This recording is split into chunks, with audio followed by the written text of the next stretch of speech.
फक्त शेतकऱ्याच्या 2 गोष्टी त्याच्या हातात नाही. त्याचं जगणं निसर्गावर आहे आणि त्यानं ठरवलेल्या मालाला भाव ठरवायचा अधिकार त्याला नाही. नाही तर तो सगळ्यांचा बापच आहे. तुमचं काय मत?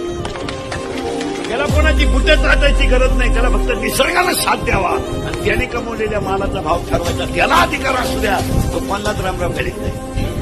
त्याला गरज नाही. पगार कधी बळीराजा आहे तो. बळीराजा आहे तो.